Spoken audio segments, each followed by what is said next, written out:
Economía Hoy, con Gerardo Corrales. Gracias por estar con nosotros en un nuevo programa de Economía Hoy, democratizando la educación financiera.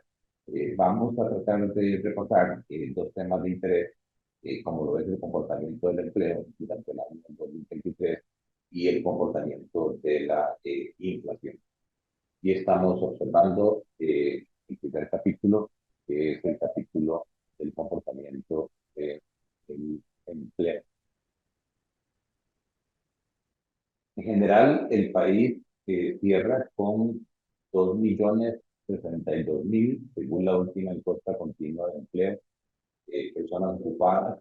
Y como se puede ver en temas de estructura, la mayoría del empleo en Costa Rica lo genera el sector comercio con 354.000 personas, el 17% de toda la población ocupada del país. Y así ustedes pueden observar los siguientes sectores de actividad económica generadores de empleo. Si comparamos esta cifra con el número de empleados que existían pre-pandemia en el mismo trimestre, agosto, septiembre, octubre de 2019, vemos que ha habido una reducción, una destrucción de 79.000 empleos, donde es en la actividad de hogares como empleadores, empleo doméstico, 42.000 empleos menos se perdieron ahí. En la parte de agricultura, 31.000. En la parte de enseñanza y salud, 28.000 empleos perdidos. En la parte de transporte, 20.000. Y por el contrario, se han creado nuevos puestos de trabajo en la parte de industria, sobre todo zonas francas, con 33.000 nuevos puestos, comercio, 20.000 nuevos puestos, y tenemos infocomunicación con 11.000 nuevos puestos. Ahora bien, se ha hablado muchísimo de que la tasa de desempleo ha bajado. Vemos que históricamente Costa Rica venía con una tasa de desempleo, entendida como desempleados a la fuerza laboral, entre un 9 y 12%. La pandemia la dispara, 4.4%, y a partir de ahí, con la recuperación de la pandemia, llegamos a un 12%. En los últimos meses hemos visto una reducción consistente de la tasa de desempleo al 7.7%. Y esto es lo que oficialmente se menciona. Pero lamentablemente esto no obedece a la creación de nuevos puestos de trabajo, sino que, como ven en la línea azul, que es la tasa de participación laboral, es decir, aquella población del total de 15 años o más, la que está dispuesta a ofrecer su trabajo en el mercado laboral, ya sea porque tiene un puesto o porque anda buscando empleo, se ha visto reducida incluso por debajo de los niveles de pandemia, que estuvo en 57.1% a un 53.7%, que es la tasa de participación laboral más baja de los últimos 13 años, lo mismo que la tasa de desempleo. Pero las razones por las cuales se está generando reducción en la tasa de desempleo no es porque los desempleados se estén ubicando, sino porque por alguna razón estos han decidido, 112.000 desempleados, salirse del mercado laboral. Y eso ha hecho entonces que ese cociente, el número de desempleados a la fuerza laboral, se haya visto reducido.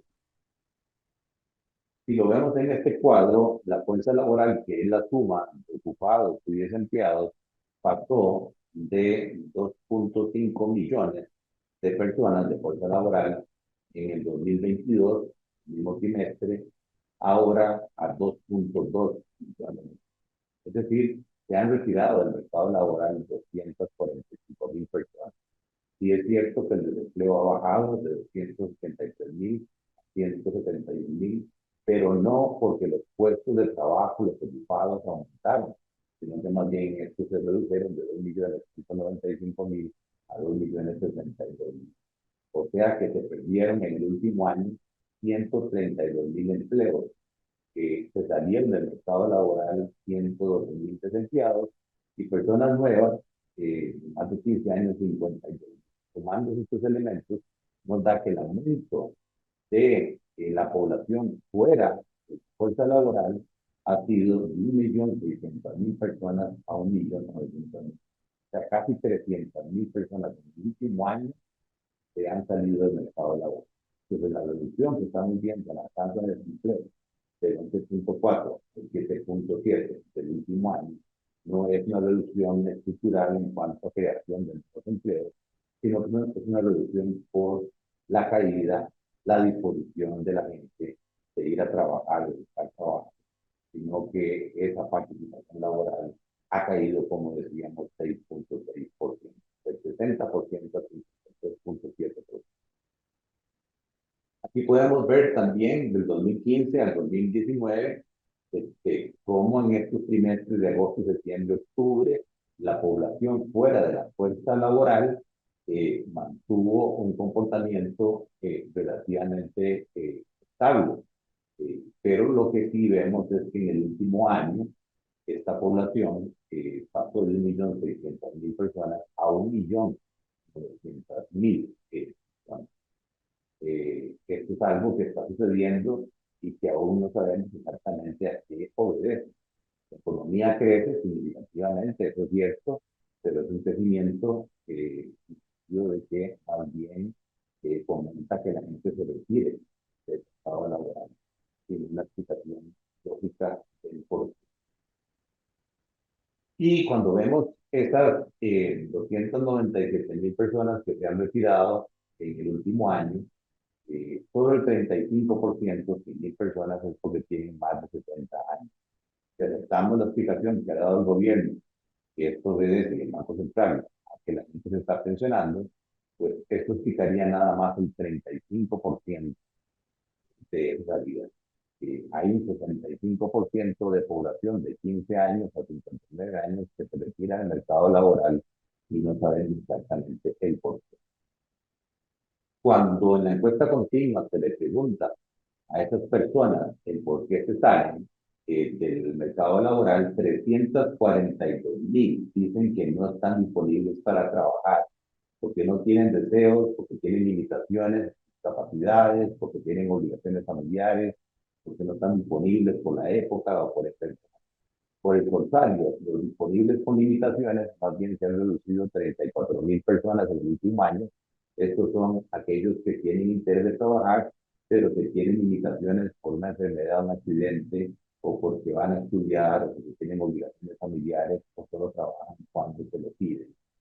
Y luego, población desalentada, más bien se ha bajado 11.000 personas, que es aquella que tiene interés de trabajar, pero que se ha cansado de buscar trabajo, o no le dan trabajo por sexo, raza, discapacidad. O sea, que eso más bien se ha reducido, no es la explicación del por qué hay 297.000 personas más fuera del Estado laboral. Y cuando vamos a ver el número de puestos de trabajo que se han perdido, los 133.000, vemos que el alto crecimiento de la producción no se está traduciendo en mayores oportunidades de empleo. Llama la atención que el empleo mayor que se origina en los últimos 12 meses es en el sector público. Hay 10.000 plazas más. Enseñanza y salud, 8.000. En otros, 7.000. Pero se han perdido 41.000 puestos de trabajo, empleo doméstico, 24.000 puestos de trabajo en el sector de infocomunicación, 20.000 puestos de servicios profesionales y administrativos, 20.000 en la parte industrial, 19.000 en la parte de construcción, en comercio 14.000, en transporte 13.000, en hoteles y restaurantes 3.000, banca y seguros 3.000 y agricultura 2.000. O sea, es un crecimiento sí, muy bueno que proyecta para el 2023 el Banco Central un 5%, pero un crecimiento económico que no genera empleo, pues en realidad no es un modelo óptimo desde el punto de vista del bienestar político. Y de esos 132.000 puestos de trabajo que se han perdido en el último año, solamente las posiciones gerenciales, como de directores, gerentes, han subido un 11.000 personas más ocupadas en esos puestos, que es un 70% de lo que había el año pasado. Lo mismo que personal calificado en el sector agropecuario, que ha subido 11.000 personas más, esos puestos, un 19% más del total que había el año anterior. Pero lo que más sufre son las ocupaciones alimentales. Se han destruido 43.000 ocupaciones alimentales, que es el 8% de la base inicial. 39.000 puestos de vendedores han desaparecido recientemente. Operarios y mecánicos, 36.000, 8% menos. Técnicos profesionales medios, 27.000 menos, un 11%. Y apoyo administrativo, 9.000 personas menos, un 5% menos respecto a la encuesta de hogares. Nos dice que a la hora de comparar el ingreso promedio por hogar, nos da 1.049.000 colones, que respecto al año pasado es un 2,5% más. Por persona son 411.000 colones, un 4% más. Y se observa que el salario, el ingreso laboral, sigue siendo el principal generador de ingresos en la familia. El 80% de los ingresos de las familias, de los hogares, viene por trabajo. De ahí la preocupación que la economía crezca a niveles históricos, pero no hay creación de nuevos empleos, porque eso implica que no hay mayores ingresos para las familias y eso hace que se aumente la desigualdad porque el crecimiento no es equitativo para todos los deciles de ingresos de los hogares del país. Y eso lo podemos ver en este otro gráfico donde presentamos por quintiles de ingresos de hogares, 1.800.000 hogares en el país, y los dividimos por 20% de hogares, que son más o menos 358.000 hogares, y vemos la cantidad de personas en cada quintil. Quintil 1, el de más bajos ingresos, al quintil 5, el de más altos ingresos, vemos que si hay una altísima concentración, donde en el quintil de ingresos más altos hay 357.000 hogares, pero viven ahí 867.000 personas y en promedio reciben 1.152.000 colones, mientras que en el quintil de ingresos más bajos, en la misma cantidad de hogares, viven más personas, 1.166.000, y apenas reciben un ingreso por persona de 70.000 colones, que ni siquiera alcanza para cubrir el costo de la canasta básica. O sea que esta gente está en una condición de pobreza extrema. Sin embargo, vemos que en los quintiles 4 y 5 prácticamente se concentra el 72% del ingreso anual generado en el país, y en el quintil más bajo apenas llega ahí 4,3. Esto es lo que se llama la curva de Lorenz, que cada vez más está alejada de la curva de igualdad absoluta, lo cual nos dice que en el país la distribución del ingreso se ha ido concentrando en los quintiles de ingresos más altos. En conclusión, cuando hablamos del comportamiento del empleo, es válido decir que en el último año el país tiene una bonanza económica, superando en crecimiento económico a la mayoría del resto de países del mundo, pero que es un crecimiento engañoso que no genera nuevas oportunidades de empleo, sino que más bien entre cierre de empleo, pérdida de empleo, retiro de desempleados del mercado laboral y nueva población en edad de trabajar que no ofrece su trabajo en el mercado laboral, se alcanzan casi 300.000 personas que no quieren trabajar, sin tener claridad las autoridades y los analistas de cuál es la razón fundamental. Entonces uno se pregunta, ¿quién se beneficia de una alta tasa de crecimiento económico, pero que no se traduce en mayor participación laboral, creación de nuevos empleos y mayores ingresos para la colectividad? Paralelamente, la desigualdad en la distribución del ingreso en el último año y la concentración del mismo se ha visto incrementado, y los salarios siguen siendo la principal fuente de ingresos de las familias, y hay la importancia de cambiar el énfasis de un modelo de crecimiento económico, pero que genere más puestos de trabajo. Eso debería ser el punto principal de agenda de las autoridades y de las alianzas con el sector privado y sindical, porque nada hacemos con crecer mucho, pero destruyendo puestos laborales, reduciendo la participación laboral y concentrando más ingresos en pocas. Analizado el tema del empleo, vamos ahora a profundizar en cuanto al comportamiento del índice general de precios durante el año 2023, que es conocido como la inflación. Tenemos los datos de el Instituto Nacional de Estadística y Censos para el mes de noviembre, donde se vuelve a presentar un fenómeno deflacionario, o sea, una caída de los precios en el mes de 0.23%, acumulada en 11 meses de 1.77% negativa, una caída de precios acumulada en 11 meses, y interanual, comparando noviembre contra noviembre, nos da una deflación, una caída en el nivel general de precios de 1.64%. Si vemos la evolución en el tiempo, que es la deflación más alta que hemos tenido en los últimos 10 años, junto con otra que ocurrió en el año prácticamente 2015 con 1.2% negativo. Vemos que en el año 21-22 sí tuvimos una inflación importante del 8.26.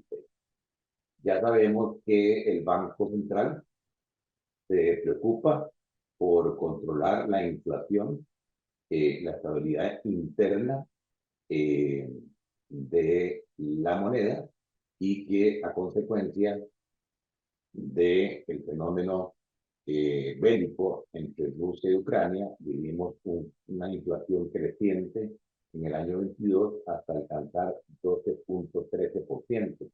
Y después de una medida restrictiva monetaria del Banco Central muy fuerte, que subió la tasa de interés en colones del 0.75 al 9%, lograron reducir la inflación más allá del rango meta del Banco Central, que seguía por esta política de inflation targeting, con un piso del 2%, un techo del 4%, y un objetivo de mediano plazo del 3%. Vean que incluso fue tan fuerte el ajuste de caída en la inflación que hemos tenido inflaciones negativas. Y por el contrario, la reducción de la tasa de política monetaria no ha sido igualmente proporcional, se ha parciado en 6.25%. Se dice que para que la tasa de interés sea neutra, debería ser igual a la inflación esperada por los agentes económicos más un 1%. Eso, de acuerdo con la encuesta inflacionaria del Banco Central, nos daría que la tasa de interés debería estar en 3.6%, con lo cual se puede concluir que el Banco Central, que ha cuidado montones, ha sido demasiado conservador en no reducir en la misma proporción en que subió la tasa de política monetaria. Pareciera que hay un gran temor de la Junta Directiva del Banco Central y su presidencia, que reduciendo las tasas de interés pierdan competitividad relativa con las tasas de interés del exterior, especialmente de Estados Unidos, y que eso pueda causar una salida de dólares y que pueda generar eso una devaluación del colón. Hay como un gran temor en esta junta directiva del Banco Central, que se blinda mucho hacia la devaluación del colón. Por otro lado, vemos cómo la tasa básica pasiva, que es el promedio de las tasas de captación de los bancos y que sirve como referencia a la hora de calcular las tasas de interés de los préstamos, tasas variables, ha seguido también un comportamiento a la baja de un 6%, pero menos que proporcional que la tasa de política monetaria. Hoy la tasa básica está en 5.35, y antes de pandemia, tanto la tasa de política monetaria estuvo en 4.4% y la tasa básica en 3.6%. O sea que uno podría decir que debería haber una expectativa de regresar a la normalidad prepandemia, con lo cual podría esperarse una reducción del 1.76%. ¿Por qué? Porque las tasas de interés en colones cuando uno considera la tasa nominal y además que hay una inflación negativa, lo que se llama las tasas reales que incorporan el componente inflacionario siguen siendo demasiado altas, promoviendo el que los agentes económicos, aunque no ganen en dólares, empiecen de nuevo a pensar en endeudarse en dólares para no generadores. Problema estructural que el mismo Banco Central está incentivando con una apreciación abrupta del colón e, en mi criterio, incumpliendo el artículo 2 de su ley orgánica, donde es muy claro que aparte de lograr la estabilidad interna, ese control de precios, también le exige la ley al Banco Central la estabilidad externa de la moneda nacional y así como asegurar la libre conversión del colón respecto a otras monedas. Para mí, el Banco Central se ha olvidado de esa parte de su objetivo prioritario y ha dejado que el tipo de cambio abruptamente se haya visto reducido en casi un 25% en los últimos 16, 18 meses, porque eso indirectamente beneficia, como lo vamos a ver, el proceso deflacionario que el Banco Central ha estado mostrando. Aquí vemos entonces cómo hoy la inflación está muy por debajo del piso del 2% buscado por el Banco Central. Hubo una reducción de la inflación prácticamente de 13,77 puntos, pasamos de 12,13 al último dato menos 1,64. Pareciera que es un ajuste desproporcionado, demasiado conservador de la Junta Directiva del Banco Central y su presidencia, y uno podría decir que es un manejo demasiado restrictivo de su política monetaria, sin que importen los efectos que esta política está causando sobre el tipo de cambio real y la pérdida de competitividad del país. Interesantemente, la inflación también la podemos medir por el comportamiento de costos de la producción a los productores y vemos que el último dato nos da una deflación de 5,66 contra una inflación al consumidor de 1,64. Quiere decir que no toda la reducción de precios que han tenido los productores, básicamente los importadores, beneficiándose con esa gran apreciación del colón, se ha trasladado a los consumidores tratando de mejorar sus márgenes que en el pasado, al contrario, se estuvieron reduciendo, y eso lo que está causando es que haya ganancias anormales, una extracción del excedente del consumidor en favor de los productores, especialmente, repito, aquellos que se ven beneficiados por la apreciación del colón, es decir, los importadores. Y por otro lado, conforme la inflación va cayendo, los salarios reales, en este caso el salario mínimo, crece y hace que competitivamente la mano de obra en moneda local, también en Costa Rica, se vea demasiado cara, en el sentido de que hay otros países con inflaciones mayores que la costarricense, y eso abarata los salarios en términos reales. Si ahora nos vamos a ver el índice general de precios, el cambio, que es la inflación, con base anual en el último año, noviembre, tiene razón el gobierno en decir que tenemos una deflación del 1,64. Pero los precios subieron tanto del año 21 al año 22 que si calculamos el índice general de precios, su variación en los últimos 2 años, todavía los precios se mantienen altos, un 8,26%. Y si vemos los 13 componentes, las 13 divisiones con las cuales se mide el comportamiento de la canasta de consumo de las familias, sí, en este último año se ha visto una reducción de precios en los alimentos de 5,29, pero acumulando 2 años, aún así, con esa reducción, los precios de los alimentos siguen estando prácticamente un 20% arriba y pesan en la canasta de los consumidores un 24%. Por eso muchas familias no sienten aún la reducción de precios anunciada por el gobierno. El transporte muestra una reducción este año de 6,35, pero en los 2 años acumulados todavía los combustibles, el transporte público, en general esta división, muestra un crecimiento de 2 dígitos, 10,64, y pesa en la canasta de consumo de los consumidores un 14,82. Y así podríamos seguir viendo cada uno de los componentes y vemos que el único que ha mostrado una deflación acumulada en 2 años de un 11% son los rubros de infocomunicación. Todo lo que tiene que ver con telecomunicaciones, telefonía celular, que pesa el 7,84% en la canasta de consumo.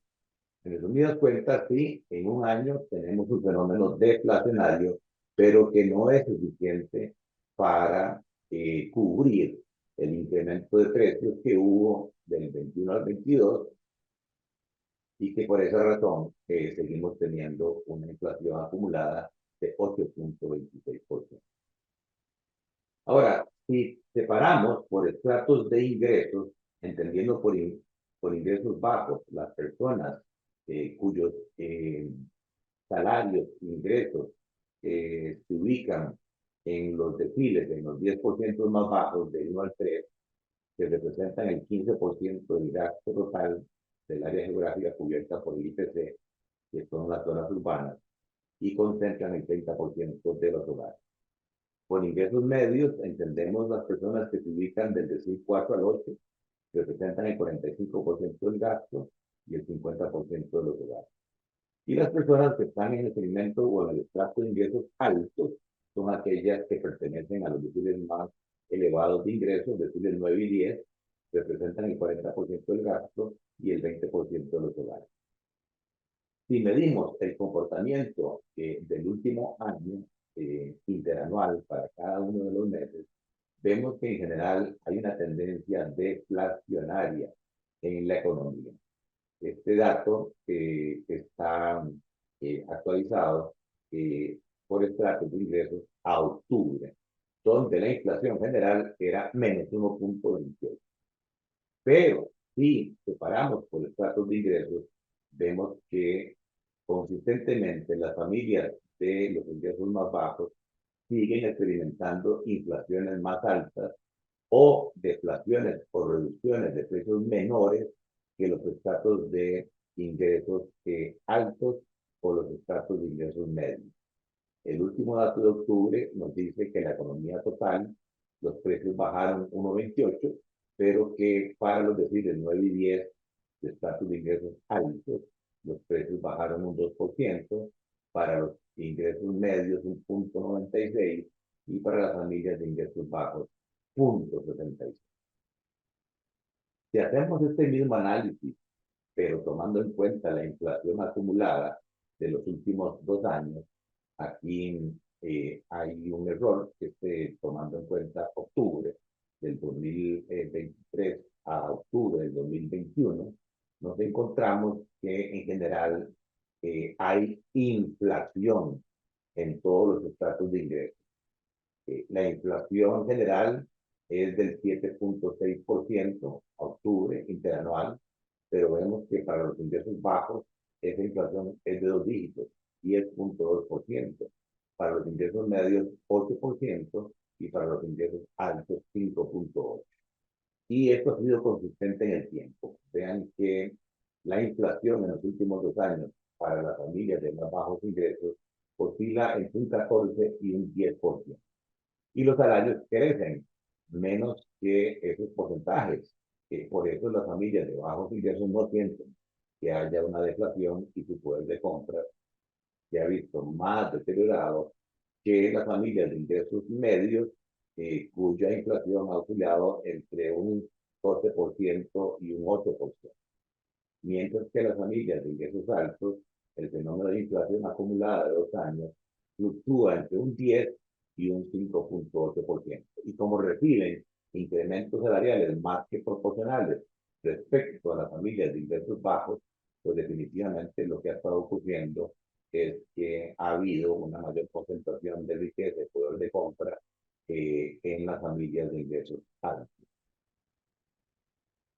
¿Por qué sucede todo este fenómeno? Aquí está el dato de la inflación anual, del índice general, la inflación bianual al mes de octubre y el peso, o sea, cuánto gastan porcentualmente las familias en cada una de las 13 divisiones que componen el índice general de precios. Pero también hemos hecho esto mismo por estratos de ingresos bajos, medios y altos. Entonces, ¿por qué las familias de ingresos bajos aún no sienten este fenómeno deflacionario que se ha dado el último año? Bueno, porque en el acumulado de 2 años la inflación para ellos es de un 10% y los alimentos, que pesan un 37% en sus consumos mensuales, para ellos les ha subido el costo un 17%.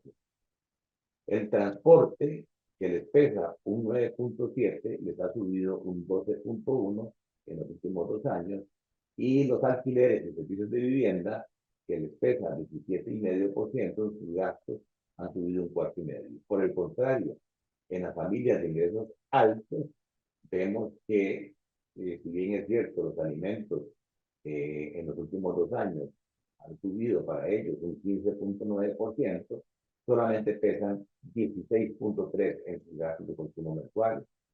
Y vean que el transporte prácticamente en 2 años para las familias de ingresos altos no se ha movido, está estable y les pesa el doble prácticamente de lo que les pesa a las familias de ingresos bajos. Mientras que los alquileres y servicios de vivienda han subido más que las familias pobres, 5.6 contra 4.5, pero en las familias de ingresos altos los alquileres solo pesan el 9% de los gastos de consumo. Y esto es lo que explica el por qué este fenómeno inflacionario de los últimos 2 años o deflacionario del último año no está tratando por igual a las familias, sino que las que más sufren las consecuencias son las familias de ingresos medios y bajos.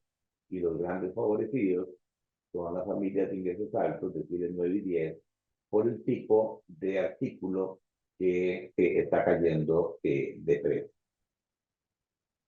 Por ejemplo, a nivel agregado, si lo vemos para todo el índice de precios, en la división de alimentos y bebidas no alcohólicas, tenemos que los cereales han bajado en el último año 0.6%, pero que en 2 años aún los cereales se mantienen con un crecimiento del 16% y pesan en las familias que componen todas el índice de precios del consumidor urbanas 5 puntos porcentuales.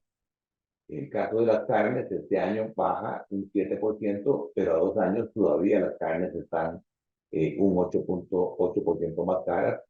Los vegetales, tubérculos y legumbres en este año han bajado un 10%, pero en 2 años todavía tienen un crecimiento de 2 dígitos y muy importante, 25%. Los lácteos y los huevos incluso este año no bajan, siguen subiendo 3 puntos y en 2 años han subido 24 puntos. Si detallamos algunos de los productos de vegetales y tubérculos, vemos exageraciones como el tomate, que en el último año ha subido un 88% de precio y en 2 años un 68%. Y pesan los gastos de consumo 1.7. La cebolla ha bajado un 29% el último año, pero en 2 años todavía la cebolla está arriba, un 8%. El caso de los frijoles siguen subiendo este año 3.7 y en un acumulado de 2 años 35%. Y así podrían ver el comportamiento de distintos productos de la división de alimentos y bebidas. Si hacemos este análisis en la división de transporte, vean que lo que baja de precio tanto de manera anual como bianual y pesa 4.2 en la canasta de consumo es la compra de carros nuevos, que obviamente la hacen los segmentos de ingresos altos, no bajos, y por eso más beneficiados con el comportamiento de la inflación que se está dando. La gasolina este año ha bajado 5.5%, pero en una perspectiva de 2 años, aún la gasolina está un 9% arriba. Vean que el transporte de bus, que lo utilizan más las familias de ingresos bajos, ha bajado este año 0,7, pero en 2 años todavía el aumento es de un 15%. Lo mismo que los servicios de reparación y mantenimiento de vehículos. El caso de transporte taxi baja 0,1% este año, pero en 2 años el transporte taxi subió su precio un 34%. Los tiquetes aéreos, los boletos aéreos, este año han caído de precio un 33% y en 2 años han caído un 7,5%. ¿Quién usa más este tipo de transporte? Obviamente los ingresos altos y por eso el beneficio del fenómeno deflacionario que se está dando. Y si hacemos lo mismo para la división de alquiler y servicios de vivienda, vemos como los alquileres en el último año siguen subiendo casi un 5% y en base bianual un 9% y pesan casi 6 puntos en los gastos de consumo mensuales de la familia. La electricidad sube un 14% el último año y en 2 años 13%. El suministro de agua sí ha bajado consistentemente entre un 6 y 6,3% en 2 años. Los servicios municipales arriba. En el caso del gas, sí ha habido una reducción importantísima de un 25% este año y en el acumulado de 2 años un 32%, pero especialmente tiene un peso poco relevante en los gastos de consumo, 0,4%. Y finalmente, la OCDE publica mensualmente una serie de estadísticas relevantes, pero abiertamente hay que decirlo, en las conferencias de prensa, el ministro de Trabajo, el ministro de Economía, en ocasiones el presidente, el mismo Banco Central, muestran una visión parcial del voto. Y es cierto que el país está creciendo de manera importante. Este es el tercer trimestre del 2023 y el segundo trimestre del 2023. Costa Rica ocupa la segunda posición. Vamos creciendo en 1,7%. Eh, y en el último trimestre 1,3%. Está por encima de nosotros Polonia. Crecemos más que la OCDE, que está mostrando un crecimiento apenas de 0,5. Ahí nos vemos muy bien. A nivel de inflación, octubre, definitivamente somos el campeón mundial con un proceso deflacionario de 1,3. Eso hay que destacarlo cuando la OCDE muestra una inflación de 5,6%. Hasta ahí, digamos, se ve claro una bonanza económica de cada uno del país. Pero cuando nos vamos a ver la contraparte de un fenómeno deflacionario, es el desempleo. Y en el desempleo, hay que decirlo abiertamente, se ha reducido la tasa de desempleo a 7,7, ya lo explicábamos, no porque se han creado nuevas oportunidades de trabajo, sino porque desempleados se han salido del mercado laboral. Y aún así, nuestra tasa de desempleo 7,7 no es de las mejores, porque el promedio de la OCDE es 4,9. Entonces, esto enfatiza que el gobierno, el sector privado, los sindicatos deben preocuparse por atacar el fenómeno de desempleo. Y para eso el país tiene que ser competitivo. Y la política monetaria, ya lo hemos dicho, ha causado en exceso una fluctuación abrupta del tipo de cambio real, que ha hecho que Costa Rica, al tener la moneda más cara, casi que en todo el mundo, perdamos competitividad. Nuestros bienes se han hecho mucho más caros a los ojos de los restantes. Y el otro gráfico que publica la OCDE son las tasas de participación laboral. Vean que los promedios de Islandia, Holanda, Suiza, Nueva Zelanda están en 80%. ¿Qué quiere decir eso? Que de la gente que legalmente puede trabajar más de 15 años de edad hacia adelante, el 80% va al mercado laboral y ofrece sus servicios. Encuentra empleo o está desempleado, pero está buscando trabajo. Costa Rica, y esta es la gran preocupación, ocupa la penúltima posición, a la par de Turquía, con un 59%. Eso quiere decir que casi un 40% de la población que podría trabajar no lo está haciendo. Se está saliendo del mercado laboral. Yo me he cansado de insistir en cuanto a que las autoridades deben investigar aún más por qué está sucediendo este fenómeno, especialmente en mujeres jóvenes. No es cierto que es una parte de adultos, ya lo vimos en la sesión anterior de excelente. Entonces, viendo el panorama completo, pues sí, Costa Rica se ve muy bien en crecimiento económico, se ve muy bien en control de la inflación, pero tenemos debilidades fuertes en cuanto a la tasa de desempleo, en cuanto a la generación de oportunidades de empleo y en cuanto a el por qué la gente se está retirando del mercado laboral. Entonces, no es que podamos tirar las campanas a la vida.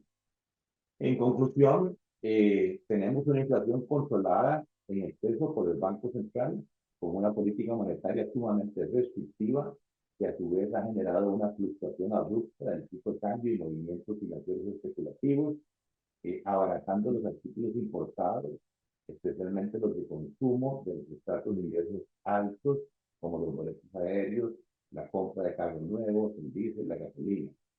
Sin embargo, en los últimos 2 años acumulados, la inflación sigue siendo sumamente alta, especialmente para los estratos de ingresos bajos, donde pesa más el rubro de alimentos y bebidas no alcohólicas, que crece un 20%.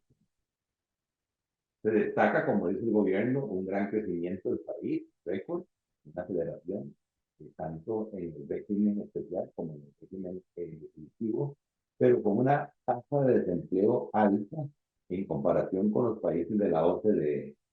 Además, así como tenemos el récord mundial de inflación baja, la tasa de participación laboral nuestra también es récord mundial. Es la penúltima más baja dentro de dicho grupo de países, sin estar muy claros hasta la fecha del por qué. Ese es el panorama completo de nuestra realidad económica. Alto crecimiento económico, baja inflación, pero a costa de la participación laboral, del desempleo, la competitividad real del país y de una mayor concentración de los ingresos, que aumenta la desigualdad dentro de los estratos familiares, de los distintos niveles de ingreso y riqueza del país. Gracias por estar con nosotros en un nuevo programa de Economía Hoy, democratizando la educación financiera. Economía Hoy, democratizando la educación financiera.